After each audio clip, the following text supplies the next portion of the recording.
I don't share much about PeopleRain with our community, but I'm going to break protocol. PeopleRain is the product version of the ethos behind this great Team Human community. Our team is passionate about giving the next billion employees back 4 to 6 hours of productive time per week. Hundreds of organizations around the world trust PeopleRain to automate work because it's the safest, most trustworthy, and smartest way to automatically execute thousands of common IT and HR tasks. Consider it the antidote to AI that's either creepy or that poses a threat to human jobs. I'm hosting a live webcast where I will show a demo of agentic AI in action. Register for the webcast at peoplerain.io. That's people, reign like the reign of a queen or king.io. Now back to this week's amazing episode. The key is, look, what I told you is exactly what I preach, which is stay flexible, stay agile. I have spent my career doing new things all the time, and I think that's the secret in this AI age. Never holding on too tightly to what you're doing. Be passionate but not attached. Move on to what's next. Keep growing. Don't fight the AI. Use it to your advantage. Yo, it's the future. Don't hit the snooze. AI is here giving humans the boost. Team Humans rolling. Brains in the game with Dan Turchin. Y'all remember the name. PeopleRain in the mix. No stopping the flow. Better work. Better life, yeah, we're ready to go. Robots and humans, a collab, you know. Okay, let's start the show. Good morning, good afternoon, or good evening, depending on where you're listening. Welcome back to AI and the Future of Work, episode 393. I'm your host, Dan Turchin, CEO of PeopleRain, the AI platform for IT and HR employee service. If you're not yet, punch that button and subscribe to the weekly newsletter. It's a place where you get some additional fun facts and tips and comments that don't always make it into the main episode. Of course, we're all in this together.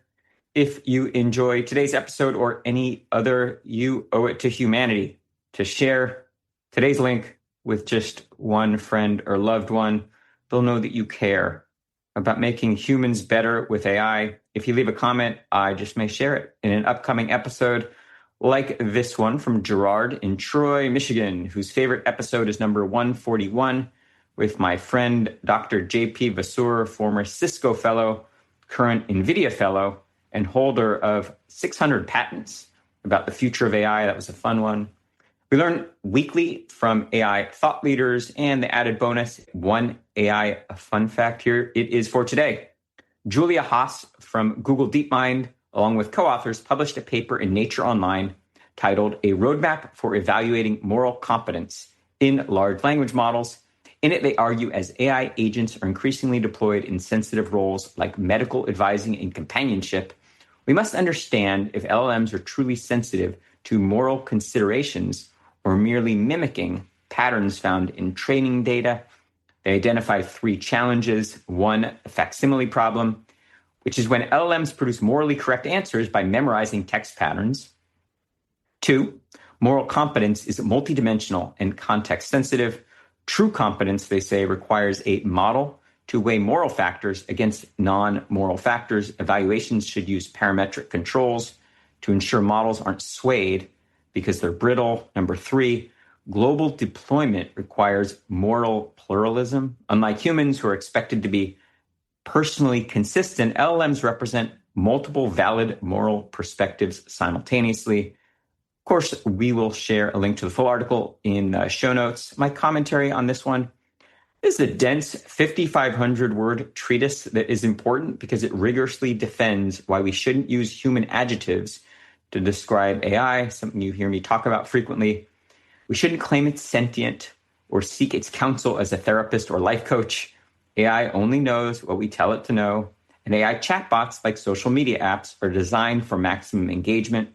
Because we can't expect chatbot vendors with commercial interests to make our mental health a priority, we must enter every engagement with AI with a keen awareness of our objective, the AI vendor's objective, and a default skepticism about how the content was generated and how the interaction is designed to maximize token consumption. We, the humans, have more agency than the bots. We, the humans, must distinguish between when we're serving the bots and when they're serving us.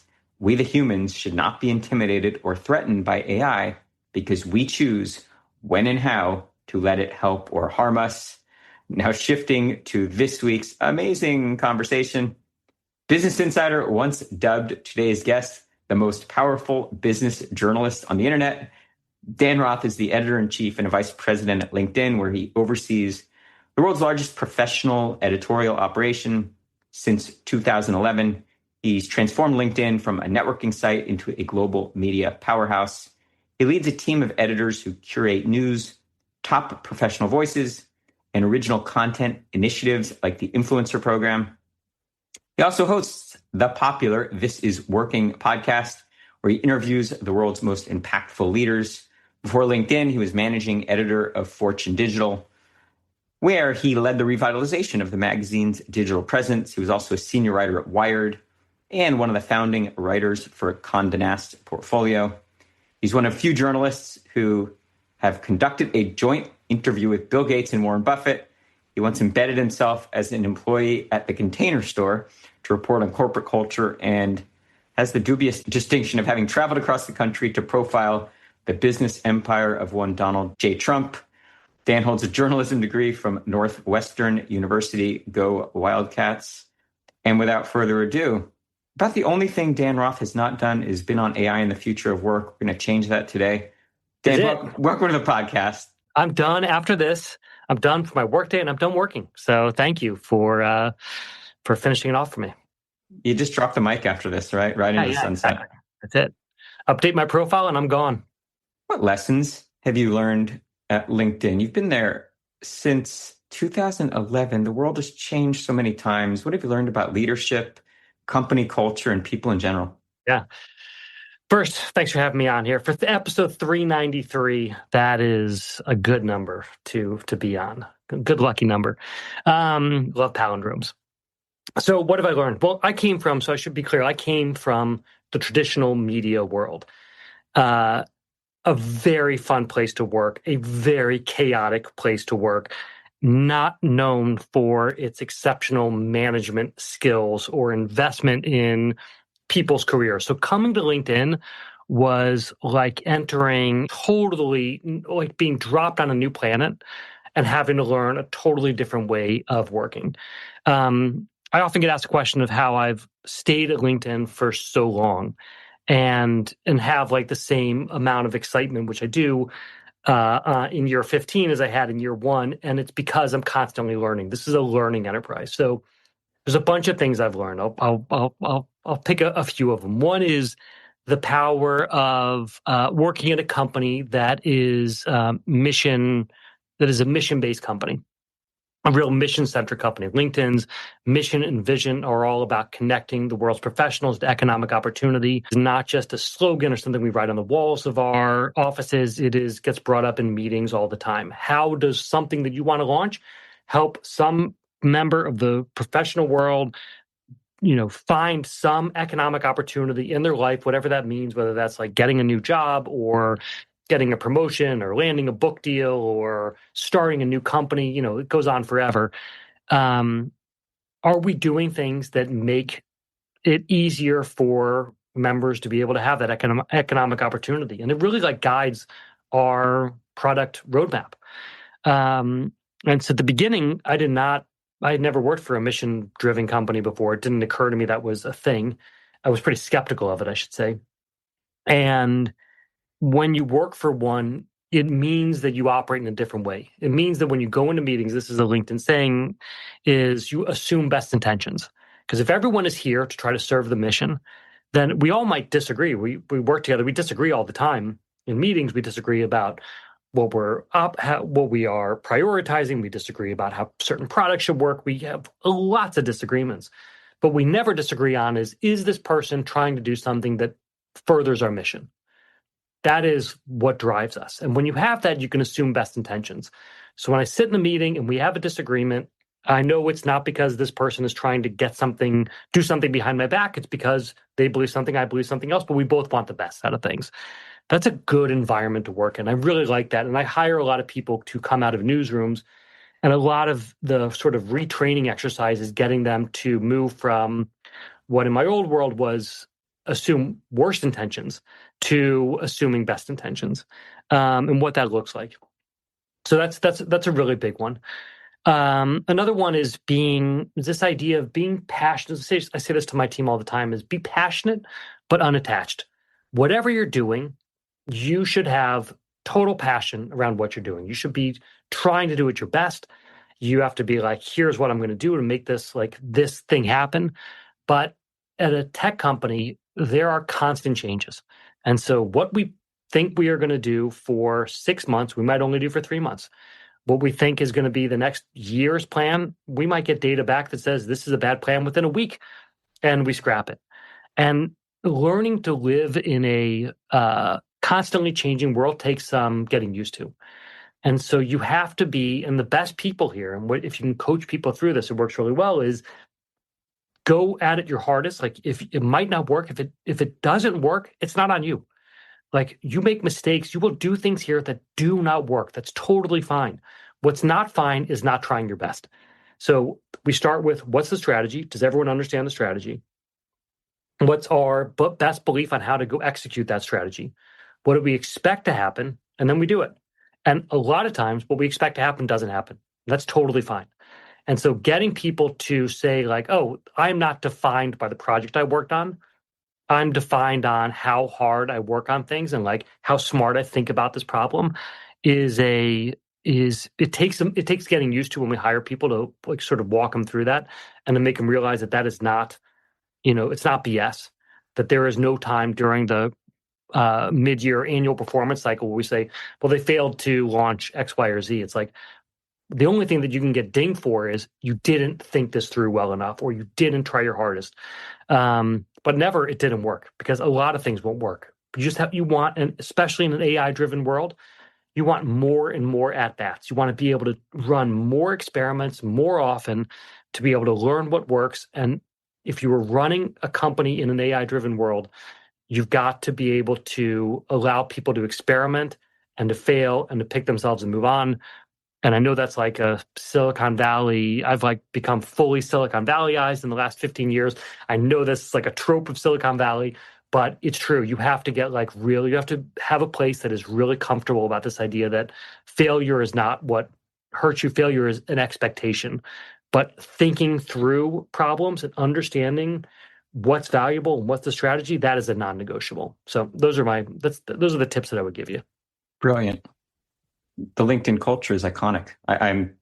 We're recording this. I'm in Silicon Valley, and Reid Hoffman is nearly a deity. And so many companies have tried to emulate the unique culture of LinkedIn. One of the things that makes LinkedIn so unique is it's a place where humans go to commune, collaborate, learn from each other, enhance each other's lives. And here we are in a very complicated time where building a community is different when there's so many external influences that are, let's say, bot driven.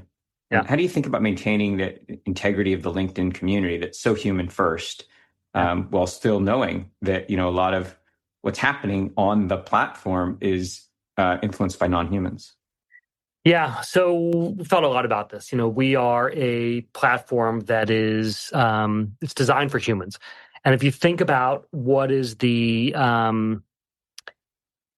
think about a lot of things. One is there should be, there's no anonymity on LinkedIn. When you are posting here, you are posting as yourself. Your boss might see this, your future boss, your colleagues, but people know it's a real person. And so we have spent a lot of the last couple years building out our verification system and being able to be verified on LinkedIn. When you go to LinkedIn, you see a person, you see where they worked, you see where they've gone to school. Those are verified. Like, people have gone through the trouble to say, I am who I say I am. And that so that starts with that. Like, you're talking to a person, you're not talking to a bot. Then we think about, so that starts with the identity layer. Then you think about, all right, now how do we know that people want an authentic experience when they come here. AI has commoditized all knowledge. You can go to ChatGPT and get answers for how to do anything in the world. What professionals want, what people want, is the kind of lived, learned experience from people who have been there and done that. So you want to hear from someone who says, hey, here's what I experienced in my life. Like, what AI cannot do is say, this is what I've experienced. This is the lessons I have learned in the job. This is what I have found what works for me when I go to an interview or when I've launched my new company. And so my team and I spend a lot of time getting those kind of authentic experiences out from people. Now, AI has made it much easier for more people to communicate because it is a great tool for helping people get their voice out. AI can also flatten that voice. So what we say to people all the time is AI is a great tool. You want to use AI as a tool? You should. Like everyone should. And by the way, I'll go back. Like you gave up my whole history. At the top of this, when we launched original content on LinkedIn in 2012, we got the same knocks on us from people who were like, there's ghostwriters who were doing a lot of this stuff. And I always said at the time is, who cares? As long as it is coming from a real person's thoughts and they're getting it out there in a way that connects, that's all that should matter. Like not all of us are born communicators.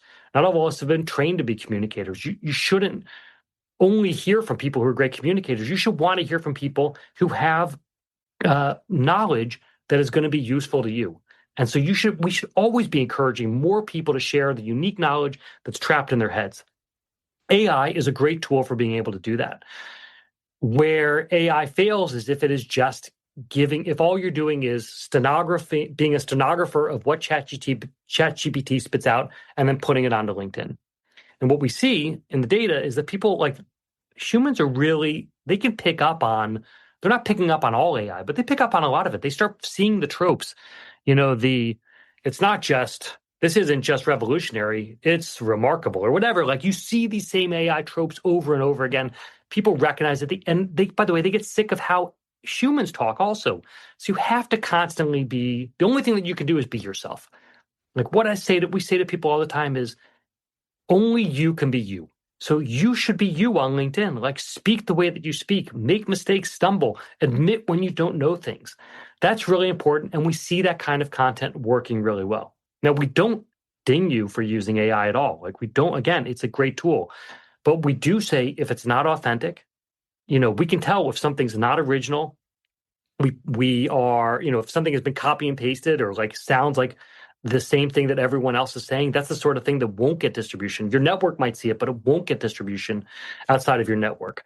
We built like strong defenses around low quality content and things that are coming from like engagement farms. We can suss that sort of thing out. Or if you're using APIs to do automated commenting, we do have systems to be able to fight against that. Because the start of what your question is, this has to be an authentic experience. LinkedIn is, people are only going to come here if they feel like they're getting something real. Because you can go to ChatGPT, Claude, whatever your favorite, AI search engine is, and get the exact information. What you can't get is a human sharing their uniquely human experience from a verified person who has been there and done that, and you can see that they've done that. That's what LinkedIn has to do. Today's episode is brought to you by my company, PeopleRain. Today's episode is brought to you by my company, PeopleRain. As you hopefully know, PeopleRain is the AI platform that automates work. Tens of millions of employees around the world get back 4 to 6 hours per week because PeopleRain automates away the friction.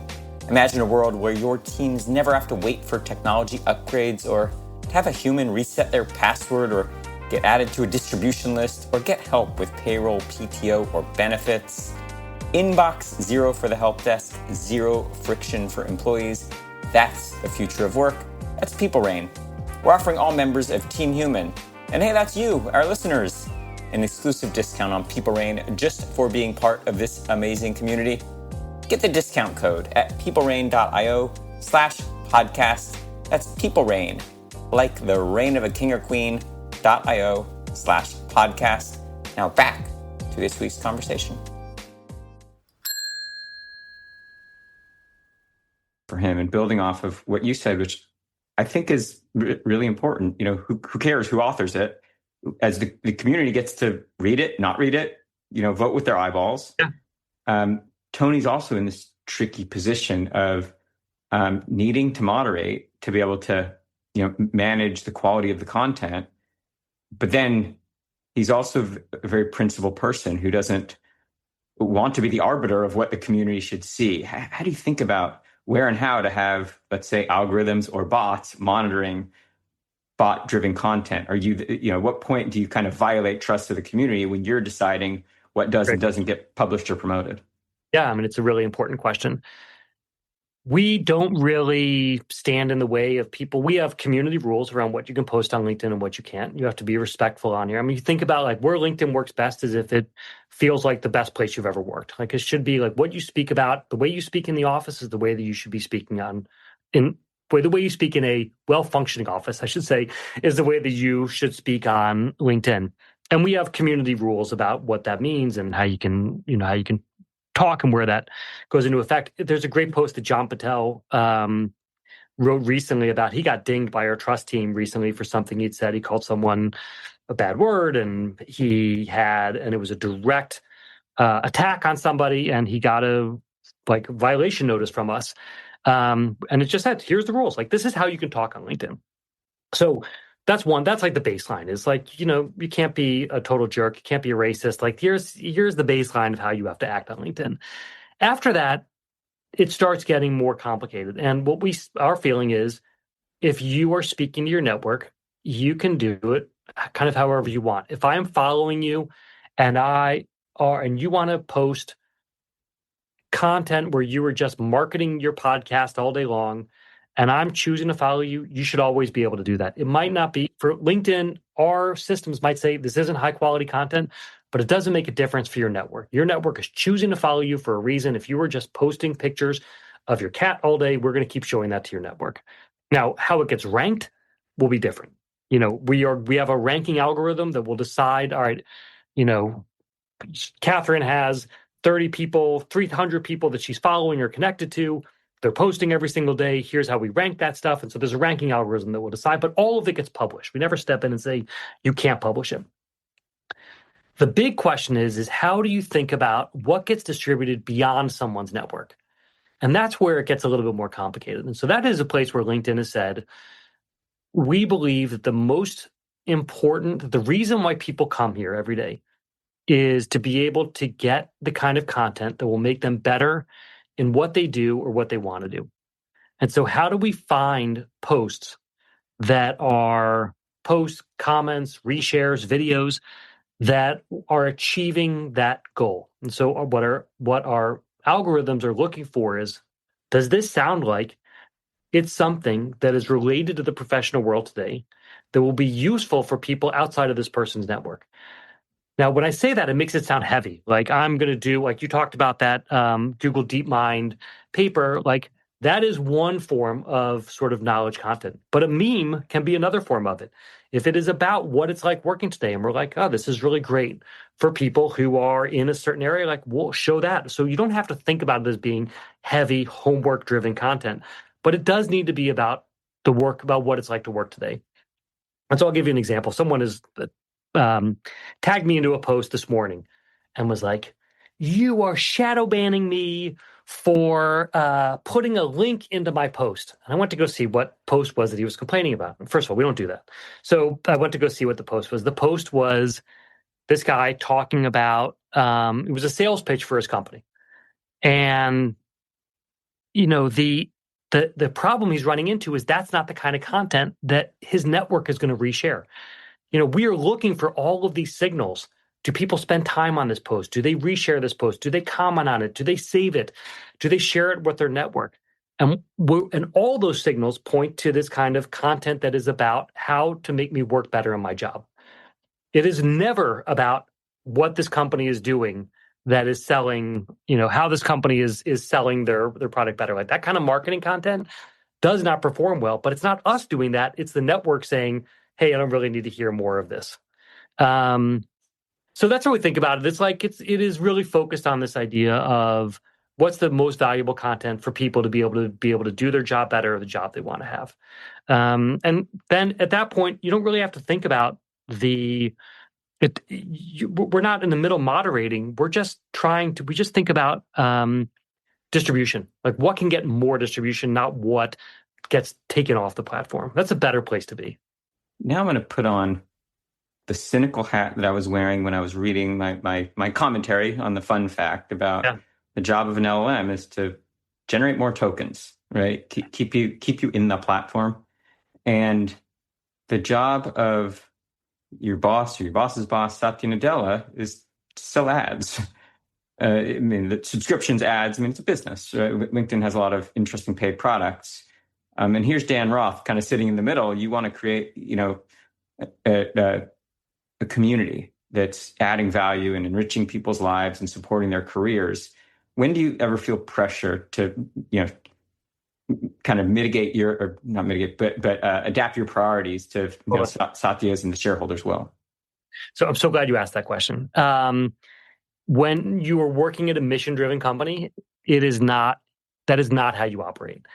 We're operating for, and you talked about Reed, like we are operating for Reed's vision that he set out at the beginning.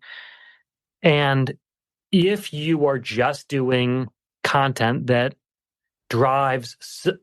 increases your ad load today, but makes people hate coming to LinkedIn, that is a short-term game for long-term loss.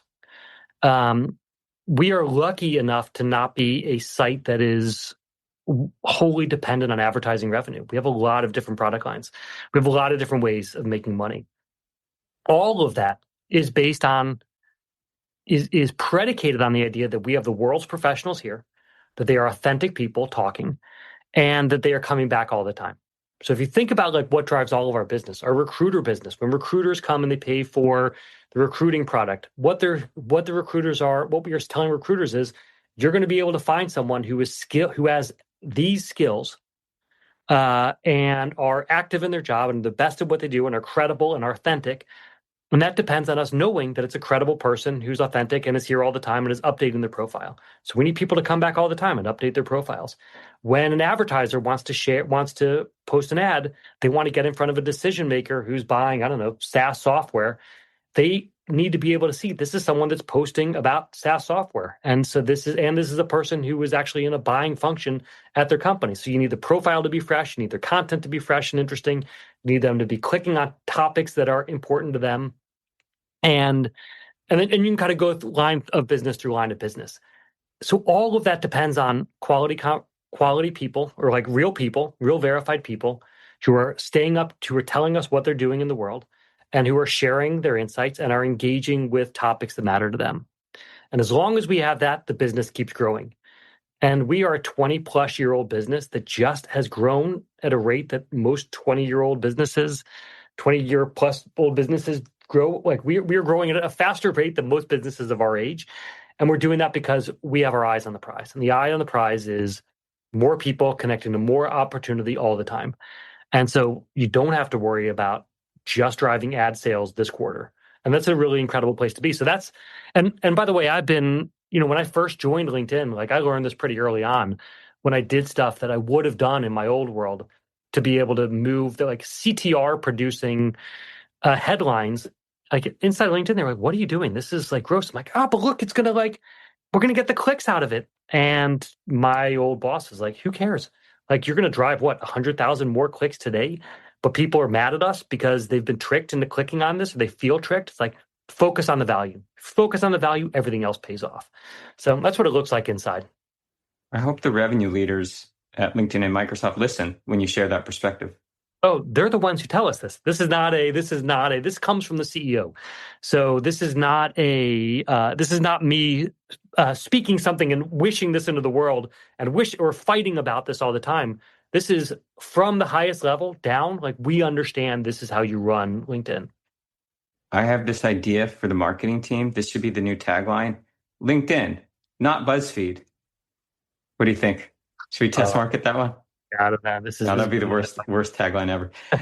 So recently you had a conversation with Brian Moynihan on This Is Working, your podcast, who's CEO of Bank of America. And you asked a version of a question I'm going to ask back to you. You said, how has your hiring philosophy changed?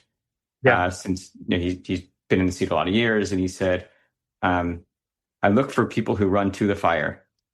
He said, we hire for curiosity, right? Yeah.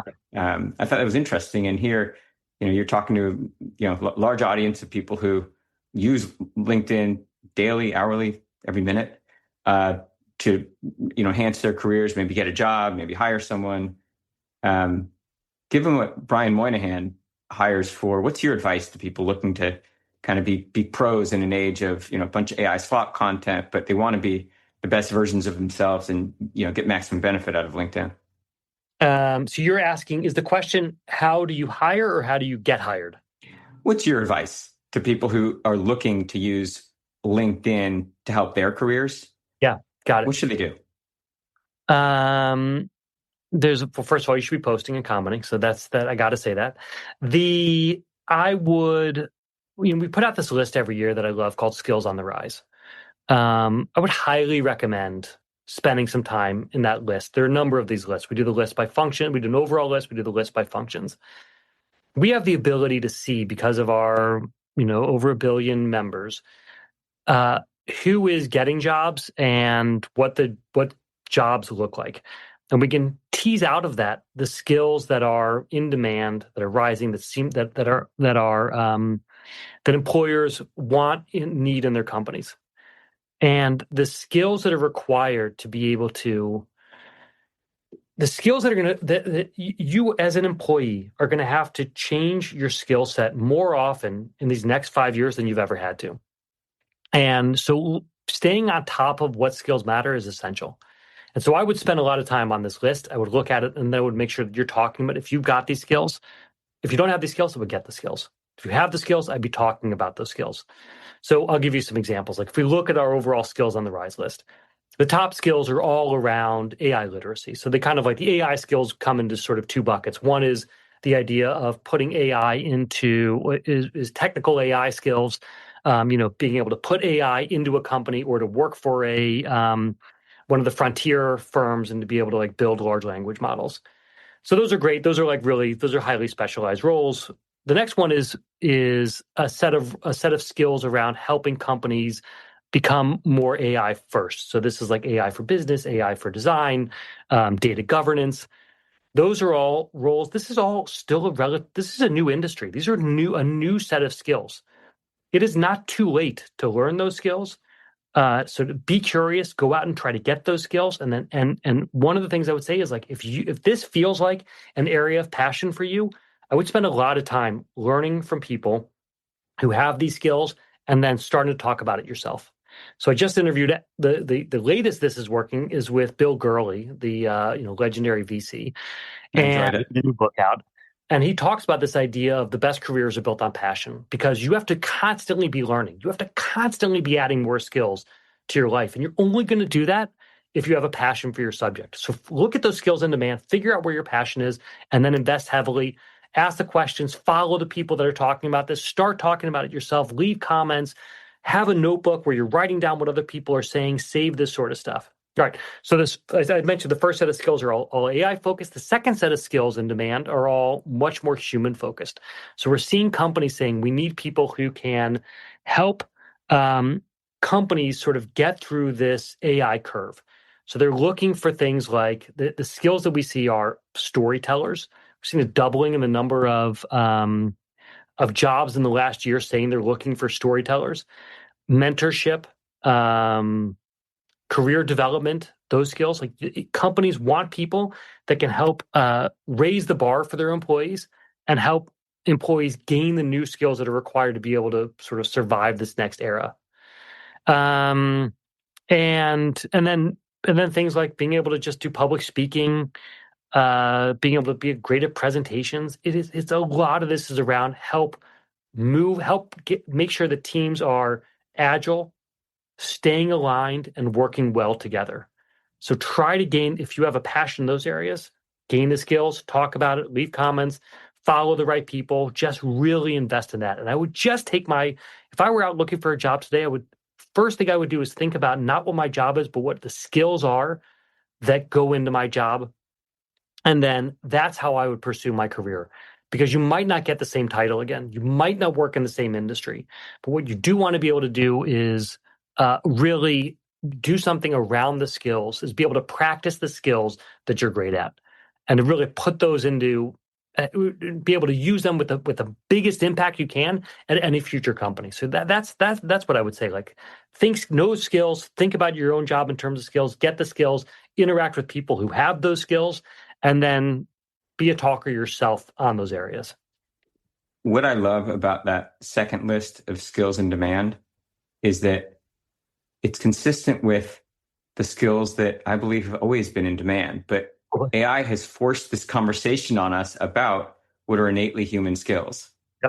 Yep. I could not agree more. Dan, we're about out of time. I got to get you off the hot seat, but you're not going anywhere without answering one last very important question for me. I teased in your bio some of the unique boondoggles, I don't know if that's the right word, experiences you've had as a journalism. Take us back in early Dan Roth career land, and what's the experience that's most memorable for you? Oh my God. So it was I got to tell you, writing magazine stories and going off for months at a time to go cover some subject. They were all fun. They were all interesting. But you mentioned one, which was 1 year for Fortune's best companies to work for. I went and worked for 5 of the companies, and no one in the companies knew that only the CEO knew that it was a journalist coming in. And so I worked at the Container Store for a week. I worked on an oil rig in Texas for a week. I was a bellhop at a Four Seasons in Washington, D.C. for a week. That was a lot of fun. Going in and doing those roles, and was a blast. It was really hard, but it was really cool. So I love doing that. I worked at Hot Topic, was another one. Dyed my hair for it. Came in, I had to look like I really fit in there, and that was a really fun job.